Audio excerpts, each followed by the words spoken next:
is the story of a lovely lady who was bringing up three very lovely girls. All of them had hair of gold, like their mother, the youngest one in curls. It's the story of a man named Brady who was busy with three boys of his own. They were four men living all together, yet they were all alone. Till the one day when the lady met this fellow, and they knew that it was much more than a hunch, that this group must somehow form a family. That's the way they all became the Brady Bunch. The Brady Bunch, the Brady Bunch. That's the way they became the Brady Bunch. Good morning, Dons, and welcome back to CCTV. I'm Aiden McKay. And I'm Ryan Green. We hope you've been having a great week so far. Before we head out to today's news, let's head out to our top story on the options program.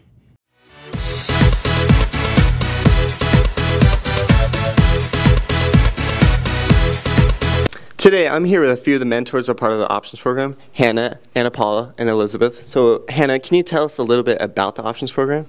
It provides students with intellectual delay to feel part of the Cathedral Catholic community.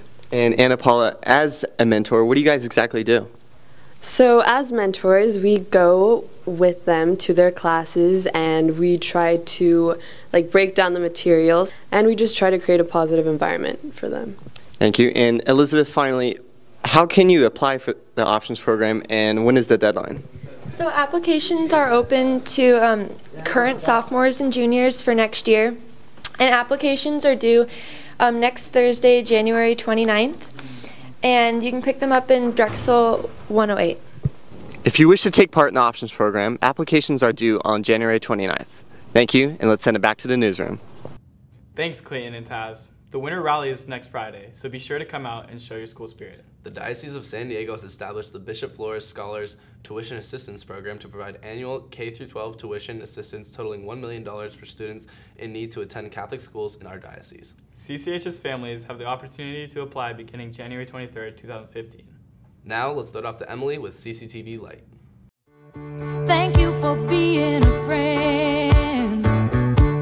Travel down the road. Good morning, Dons. Welcome back to CCTV Light. In honor of Catholic Schools Week next week, let's send it to the lovely Paige Haley, who has more information about Catholic school.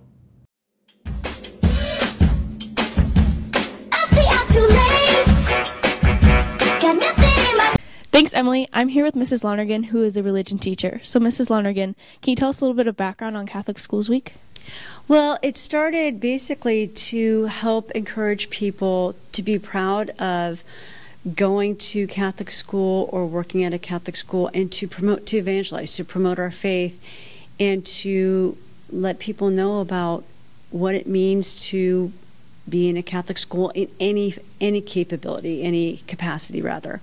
And to be proud of that, to be proud that we're here glorifying God on all levels. What does it mean to teach at a Catholic school now? Oh, it's such a blessing. That's the best word I can describe it, because although I do teach religion, so I always get to talk about God, because I always wanted to bring God into, or had the ability to bring God into the discussion, because that is such a core component to who I am as a person. I'm now here with Mr. Doms, who is a new teacher here at Cathedral. So, Mr. Doms, what is the difference between teaching at a private school and a public school? Well, the biggest difference for me, I think, has been the sense of community here. When I came from a public school, you have lots of kids coming from different backgrounds, but they're sort of at that school because that's the one in their district. But here, people are actively choosing to come here, and we have a real chance to build a sense of community, and especially with the faith aspect, I think that's been a massive change for me, and I really see it in all of the students and the staff. And why did you want to come to a private school? Well, to be honest, when I decided to come back to San Diego, I just looked around at a few different schools, and this was where I had first interviewed, and I really liked the vibe and decided it was something I wanted to try and do. That's awesome. Thank you. Back to you, Emily. Thanks, Paige. Let's all remember to be thankful for the privilege we have going to a Catholic school. Now that's all I have for this week. I'm Emily Winahan. Have an awesome day, Cathedral. Thanks, Emily. Cathedral Catholic High School's National Honor Society chapter will invite sophomores and juniors who are not currently members of NHS to apply. Members of the National Honor Society are recognized nationally as students who have upheld excellence in character, scholarship, leadership, and service. Now let's throw it off to Vincent for more information on Cathedral's very own Role-Playing Games Club.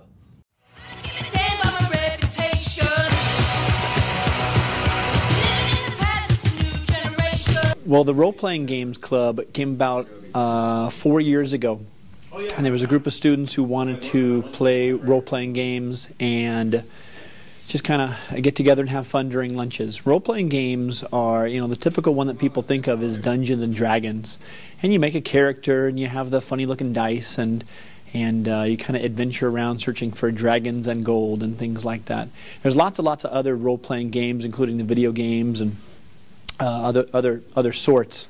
One of the more popular ones lately, and we've been playing this in our club during lunch, is Magic the Gathering. There's some card games also that are, I guess, by definition, role-playing games.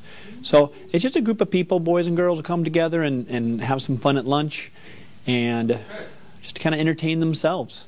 So the role-playing game meets on Thursdays in Cabrini 203 at lunchtime. We usually have an announcement in the bulletin, a very good announcement in the bulletin. It should be read every time. It's about dragons and fun stuff like that. But if it's not, you can always come on Thursdays and hopefully come on over. And if you've never played role-playing games, please come. We don't mind training new adventurers. Thanks, Vincent. There will be a college information meeting for juniors and sophomores on Thursday, January 29th. Please check the bulletin for more information. The Honor Roll Luncheon is on the 9th of February for all students who have qualified. Also, there will be a grade update coming out on Friday the 13th, so make sure to continue working hard in all your classes. In the meantime, let's catch up with Taz and Clayton again for this week's Teacher Spotlight.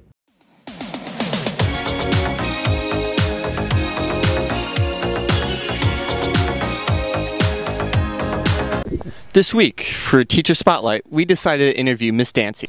I'm here with Miss Dancy, who works here in the Kobe Center. So, Miss Dancy, you're known to take part in these ultra running races. What exactly are they, and how did it all start? An ultra running event is anything longer than a marathon. A marathon is 26.2 miles, so anything over that is an ultra marathon. A common event would be a 50K, a 50-miler, a 100K, or a 100-miler. And where do these races usually take place? Out in the mountains, usually on trails. There's not very many that are done on the road. They're usually on like a single track trail in the mountains. And you told me you got selected in a lottery. Can you tell us a little more about that? The lottery was for the Western States Endurance Run, and that was actually the very first ultra marathon that ever happened. It was in 1974 that Gordy Ainsley ran the first 100-mile event in less than 24 hours. And it's called the Western States Endurance Run. And I put my name in for the lottery and got picked. Thank you to Miss Dancy for her time today. Now let's send it back to the newsroom. Thanks, Taz and Clayton. Now that first semester grades are out, it's time for seniors, juniors, and sophomores to register for membership in the California Scholarship Federation. Seniors, remember that today is your last day to register. Please note that the San Diego Foundation's 2015 and 2016 Common Scholarship application is due in less than a month, so be sure to fill out the application as soon as possible. Also, be sure to check Naviance for additional information on scholarships. Now, let's catch up with Michaela for some sports. Kane is in the building.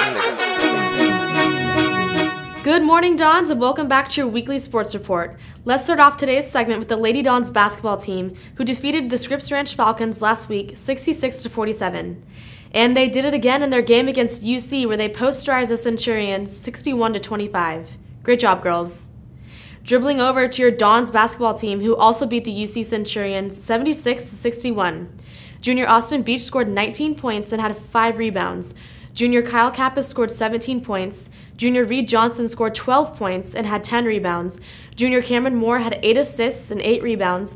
And finally, Junior Jack Vecchio had a nice contribution off the bench with 12 points. Keep it up, boys. Kicking it over to Lady Dons Soccer, who crushed the UC Centurions recently 5-1. The girls also demolished the Coronado Islanders with a final score of 5-0. Congrats, ladies. Next up, the wrestling team competed last week at the Monte Vista tournament. Michael Wilson took 5th place, Garrett Seaver took 2nd place, and Anthony Calusa took 3rd place. The boys also beat the Mission Bay Buccaneers in a league match. This weekend, they'll compete in the San Pasqual tournament. Also, next Wednesday, the team has a home meet at the Claver Center against our rivals, the Saintsmen, at 3:30. Come out and support our Dons with the Sea of Red. Now on to our World Tennis Team League, who played against Santana last weekend and won. Their last matches of the season are this weekend at the Barnes Tennis Center. Good luck to all of you. Switching on over to your Dons rugby team, who beat the Poway Titans last week and won with a final score of 45-12. Keep up the good work. Here's Jamie with some news on the team.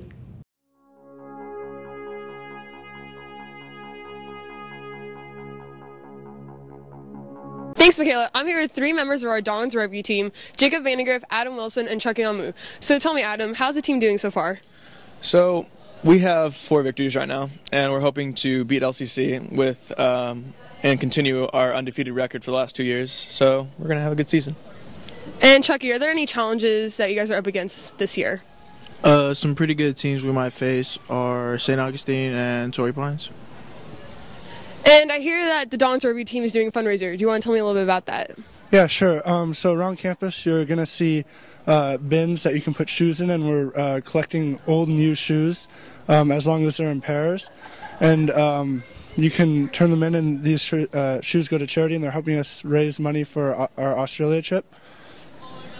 Awesome. I hope everyone can come out and support our Dons rugby team. Now back to you, Michaela. Gracias, Jamie. Treading to the Lady Dons water polo team, who recently participated in the Tournament of Champions up in Santa Barbara. The girls ended up with some wins against Los Osos, Poly, and Vista Murrieta. Great work, girls. Let's send it off to Justin, where he caught up with the Lady Dons water polo team.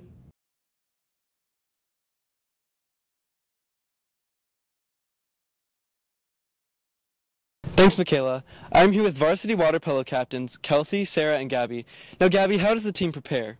Well, over break, we practiced 4 hours a day except for Sunday, and now that school started back up, we're back to 3 hours. And Sarah, what has the team accomplished this season? So far in the season, we had a really big win against Bishops, which was the first time in Cathedral Catholic history, which is really exciting. That is really cool. And Kelsey, what is the team hoping to accomplish for the rest of the season? Well, this season, we're hoping to win CIF and be the best water polo team we can be. That sounds like a great plan. Back to you, Michaela. Merci beaucoup, Justin. And that concludes our sports report for this week, Dons. Be sure to check out LCID Sports on Twitter for all the latest on our winter sports teams. I'm Michaela Day. Make it a fantastic day, Cathedral. Now back to Ryan and Aiden in the anchor room.